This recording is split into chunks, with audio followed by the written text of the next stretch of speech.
महामंत्री प्रिय भाई विजय कपूरिया जी से अनुरोध करूंगी कि कृपया अभिनंदन का कार्यक्रम प्रारंभ करें, जिससे शीघ्र परम आराध्य गुरुदेव के विचार आप सुन सकें। प्रिय भाई विजय कपूरिया जी। चरणों में नतमस्तक होता हुआ परम पूज्य दीदियों को, मंच पर संत विराजमानों को प्रणाम करता हुआ मैं कार्यक्रम को आगे बढ़ाता हूँ। और सर्वप्रथम मैं कुछ मान्य और कुछ व्यक्ति जो यहाँ विराजमान हैं उनको प्रार्थना करूँगा कि वो परम आराध्य गुरुदेव का फूल मालाएं पहनाकर स्वागत करें। सर्वप्रथम लुधियाना ब्रह्म ऋषि इंटरनेशनल ब्रह्म ऋषि मिशन की जो लुधियाना शाखा है, वहाँ से डॉक्टर वढेरा, श्री केते वढेरा आए हुए हैं। मैं उनसे प्रार्थना करूंगा कि वो मंच पर आए और फूल मालाएं पहनाकर परम आराध्य गुरुदेव का स्वागत करें। डॉक्टर वढेरा। उसके बाद हमारी इंटरनेशनल ब्रह्म ऋषि मिशन प्रयाग के महामंत्री श्री विजय श्रीवास्तव, उनसे प्रार्थना करूंगा कि वो भी आए और परम आराध्य गुरुदेव का फूल मालाएं पहनाकर स्वागत करें। जो हमारे इंटरनेशनल ब्रह्म ऋषि मिशन आसाम से आए हैं वो भी मंच पर आएंगे और परम आराध्य गुरुदेव का स्वागत करेंगे।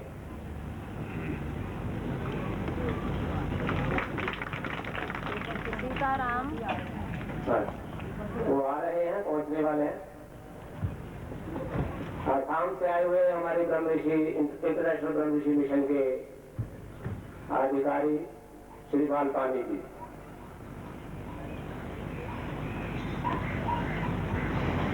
चंडीगढ़ शाखा के मंत्री डॉक्टर प्रमोद जोशी जी।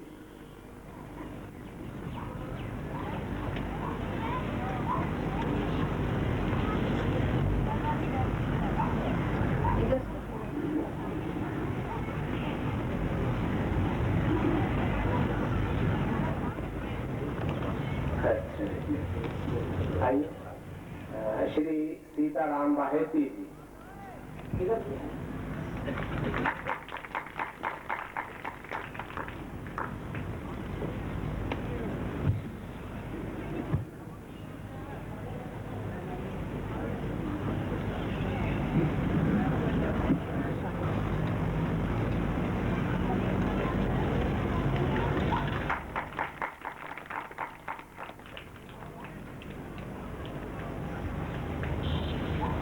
चरणों में प्रार्थना करता हूँ कि कृपया वो हमें अपना आशीर्वाद दे। परम पूज्य गुरुदेव जी।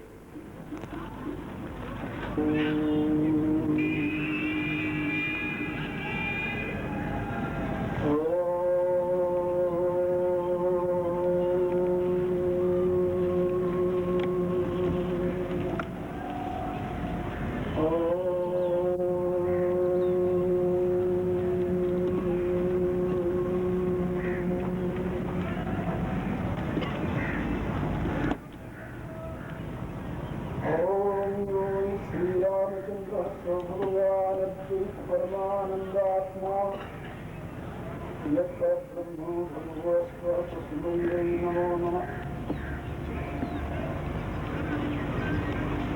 ओम विश्वादेव संतर्भूतांतरासु निर्भद्रं संध्यासु। ओम यस्मिन् सर्वं यतो सर्वं यः सर्वं सर्वतस्य यस्य सर्वमयो नित्यं तस्मै सर्वात्मने नमः। ओम नारायणं नमस्कृत्य नरं चैव नरोत्तमं देवीं सरस्वतीं व्यासं ततो जयमुदीरये। ओम परमेश्वराय देवं मारुतिं करुणाकरं करोमि गीता व्याख्या भगवद्भावनाति। ओम शांति शांति शांति। श्री राम जय राम जय जय राम।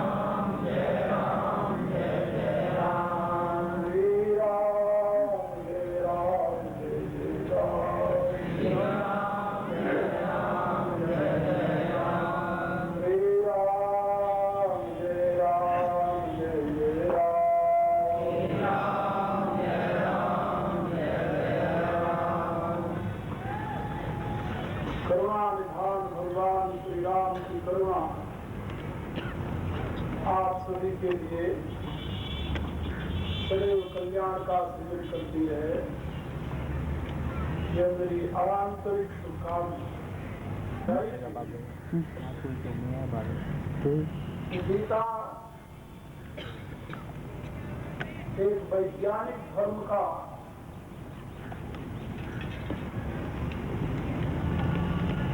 अवबोधन कराती है, जो मानव के लिए सर्वथा ग्राह्य और पूर्ण जीवन जीने की प्रक्रिया की सिद्ध है। गीता में 18 अध्याय हैं, उसमें हमारे पूर्व के आचार्यों ने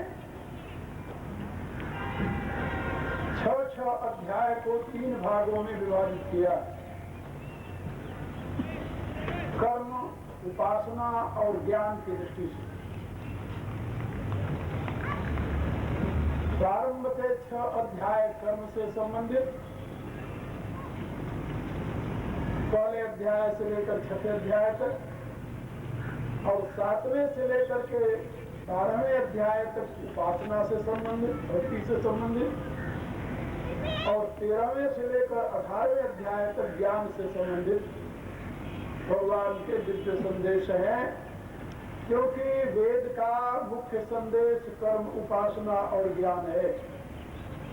वेद के उन संपूर्ण संदेशों को सार रूप में परमात्मा श्री कृष्ण ने स्वयं इस गीता ज्ञान के रूप में मानव मात्र के लिए सुलभ करा दिया। या यूं समझिए कि परमात्मा श्रीमन नारायण द्वारा कर्म ज्ञान और कर्म भक्ति और ज्ञान का जो सृष्टि के आदि में उपदेश दिया गया था, उसी को ऋषियों ने वेद के मंत्रों में आबद्ध करके मानव मात्र तक पहुंचाया। और बाद में त्रेता द्वापर के अंत में जब उस ज्ञान का लोप होने लगा, तो उस समय भगवान स्वयं आविर्भूत होकर के उसी दिव्य ज्ञान को पुनः अर्जुन को माध्यम बनाकर मानव मात्र को दिया। कर्म, उपासना और ज्ञान, इसमें सर्वप्रथम कर्म की प्रतिष्ठा है, फिर उपासना की प्रतिष्ठा है, फिर ज्ञान की प्रतिष्ठा है। क्योंकि मनुष्य सर्वप्रथम अपने शरीर का प्रयोग करता है, फिर बाद में मन का प्रयोग करता है, फिर जब सजग हो जाता है, प्रबुद्ध हो जाता है, तो बुद्धि का प्रयोग करता है। इसी क्रम से इसको समझाया गया है। कुछ विद्वानों ने जो वेद का संदेश है तत्वमसी, उस तत्वमसी को आधार रूप में स्वीकार करके ये बताया है कि ये 6 अध्याय जो हैं, ये तत्पदार्थ, स्वम पदार्थ और असि पदार्थ, इनकी व्याख्या है। ऐसा भी विद्वानों ने कहा। तत्पदार्थ माने परमात्मा के स्वरूप का वर्णन, स्वम पदार्थ माने जीवात्मा के स्वरूप का वर्णन, और अस पदार्थ माने दोनों की एकता का अवबोधन कराया गया है। ऐसा विद्वानों का कथन। किसी भी प्रकार से आप इसे ग्रहण करें तो आपको ये ज्ञात होगा कि भगवद गीता पूर्ण रूप से वैज्ञानिक धर्म की प्रतिष्ठा करती है। उसमें कहीं भी ऐसी कोई बात नहीं कही गई जो विज्ञान सम्मत न हो। विज्ञान किसे कहते हैं? वर्तमान में विज्ञान का उदय तो कुछ लोग ऐसा मानते हैं कि अभी 18वीं शताब्दी में हुआ है, कुछ मानते हैं 17वीं शताब्दी में हुआ है, कुछ मानते हैं विशेष रूप से उसका विकास 19वीं शताब्दी में हुआ है, इससे पहले विज्ञान था ही नहीं। कुछ लोगों की ऐसी भ्रांति है। कुछ लोग ऐसा समझते हैं कि विज्ञान का बोध तो केवल पश्चिम वालों को हुआ, जिसको साइंस कहते हैं। भारतीय भाषा में उसको साइंस को अनुवाद करके विज्ञान कर दिया गया। ये उनकी भ्रांतियां। उन्होंने वैदिक साहित्य का कभी अध्ययन नहीं किया। यथार्थ रूप से उन्होंने वैदिक ऋषियों के अनुसंधानित सत्य का अवबोधन प्राप्त नहीं किया, इसलिए भ्रांतिवश वे ऐसा करते हैं।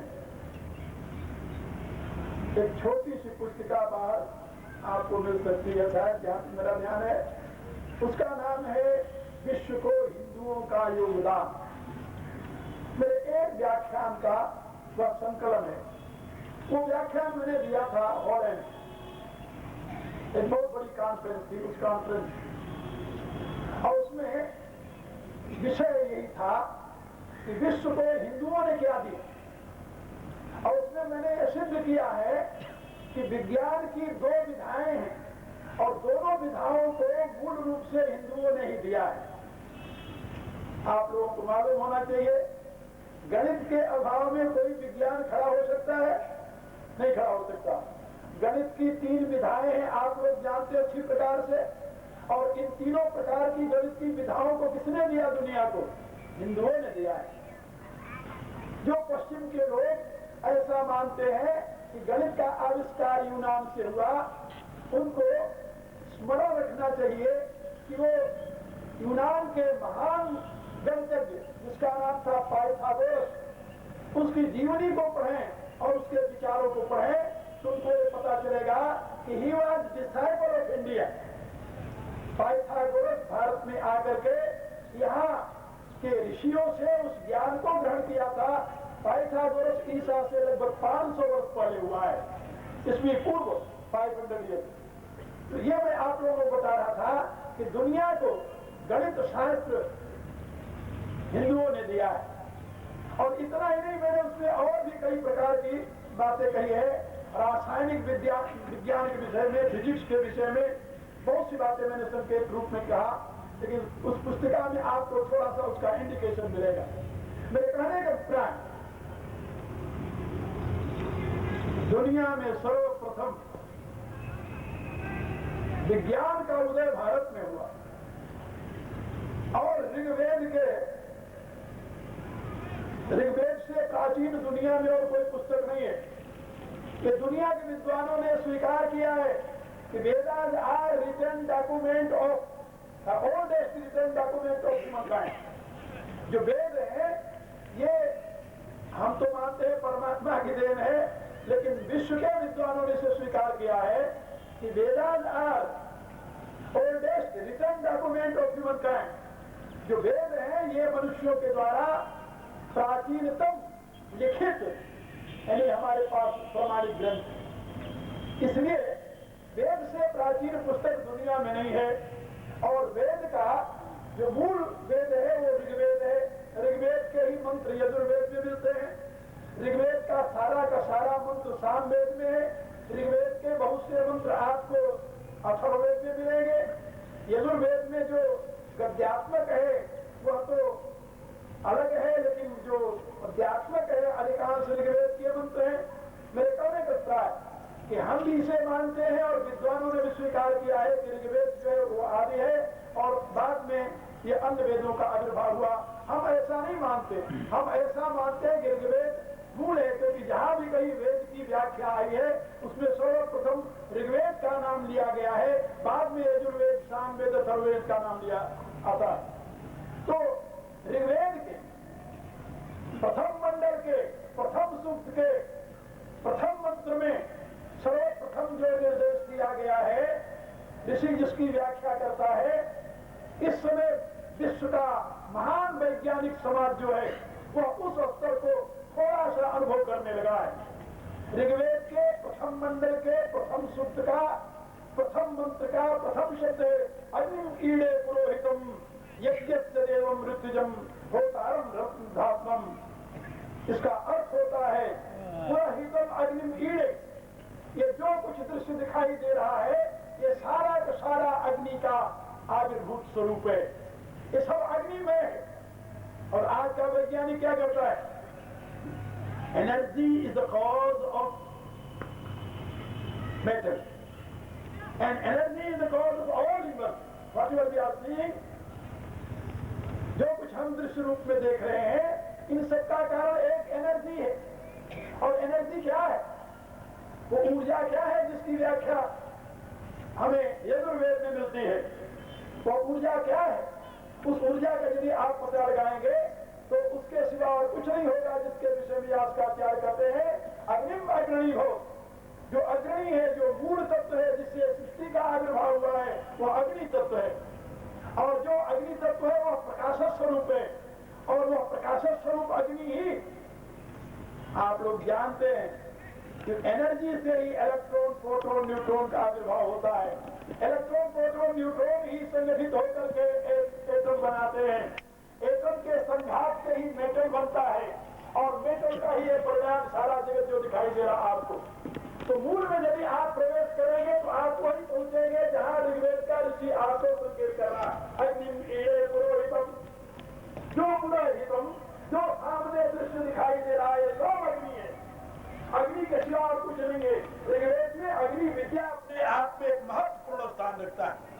मैं आप लोगों से निवेदन कर रहा था कि विज्ञान का तो जन्म ही इस भारत भूमि में हुआ है, ज्ञान का जन्म ही इस भारत भूमि में हुआ है। क्योंकि आप लोग अच्छी प्रकार से जानते हैं, सृष्टि के प्रारंभ से लेकर अब तक सूर्य की पहली किरणें जो है वो हिमालय को स्पर्श करती है, हिमालय को। और कोई इतना ऊंचा स्थान है जिसको सूर्य की किरणें स्पर्श कर सके पहले? और जहां सूर्य की किरणें स्पर्श करती है वहीं से जैविक शक्ति का आविर्भाव होता है।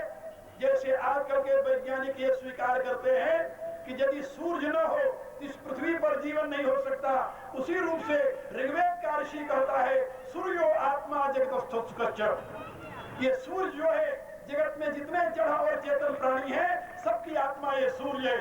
यदि सूर्य न हो यहाँ न जड़ पदार्थ होगा न चेतन पदार्थ होगा। ऋग्वेद के विद्वान ऋषियों जिस जड़ चेतन जगत का मूल आधार सूर्य बताया, जिसके विषय में बताया कि सूर्य का ही दो भाग हो गया, उसका एक अंश पृथ्वी है और दूसरा मूल अंश सूर्य है। सूर्य के आकर्षण से पृथ्वी अपने आप में अवस्थित है। इसलिए वेद में पृथ्वी और सूर्य को एक शब्द से संबोधित किया गया, इसको कहते हैं रोदसी। रोदसी शब्द जो है यह इसमें सूर्य और पृथ्वी दोनों का सम्मिश्रण है। और ऋग्वेद के ऋषि ने घोषणा की है, ये पृथ्वी जो है ये हमारी माँ है, माता भूमि पुत्रो पृथिव्या। ये पृथ्वी हमारी माँ है, पृथ्वी ना हो तो हमारे शरीर का निर्माण नहीं हो सकता। और आत्मा कहां से आती है? बिना पिता के शरीर में आत्मा का आविर्भाव हो ही नहीं सकता। वर्तमान के वैज्ञानिकों ने इस सत्य को देख लिया है। हमारे यहाँ वैदिक ऋषियों ने बताया कि शरीर जो बनता है ये तो माँ के रज से बनता है, लेकिन जो उसमें आत्मा का प्रवेश होता है पिता के वीर्य से आता है। माँ के द्वारा आत्मा का निर्माण नहीं होता। तो आप जानते ना, आप लोग नहीं जानते तो अब जान ले। ये वेद कहता है कि पिता के द्वारा ही आत्मा का प्रवेश होता है शरीर में, पिता के वीर्य के द्वारा, इसलिए उसे बीज कहते हैं। और माता के रज से शरीर का निर्माण होता है। और यही बात गीता के 14वें अध्याय में भगवान ने स्पष्ट रूप से बताया, कहा कि तासाम ब्रह्म महदियोनि अहम बीज पिता। ये प्रकृति जो है ये मनुष्यों के स्वरूप को या प्राणियों के स्वरूप को निर्माण करती है और बीज प्रदान मैं करता हूं अपने तेज से, भगवान ने कहा। इसी बात को ऋग्वेद का ऋषि कहता है, माता भूमि पुत्रो पृथिव्या। ये माता हमारी भूमि है, मैं इस पृथ्वी का पुत्र हूं। कहा पिता कौन है? बिना पिता के माता संतान को उत्पन्न ही नहीं कर सकती। ऋग्वेद का ऋषि कहता है देवहू पिता। ये जो सूर्य है ये हमारा पिता है, देवहू पिता। अथर्ववेद में आया पर्जन्यो पिता से न पिपरतु। ऋग्वेद में आया देवहू पिता। ये देव जो है, सूर्य जो है, ये हमारा पिता है। सूर्य की किरणों के माध्यम से ही जीवात्मा का इस पृथ्वी पर आविर्भाव होता है। इसके विषय में फिर कभी आपको विस्तार के साथ इसकी वैज्ञानिक व्याख्या करते हुए समझाएंगे। विज्ञान के विद्वान आज जहां से चलते चलते पहुंच रहे हैं नजदीक उसके, इन सारे तत्वों की व्याख्या आज से हजारों वर्ष पूर्व हमारे तत्ववेत्ता ऋषियों ने की।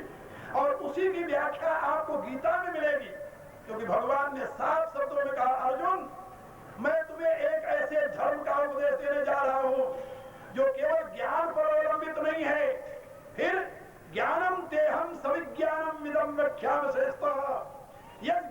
विज्ञाने भूयोन्यो ज्ञातव्यमोसिस्ते।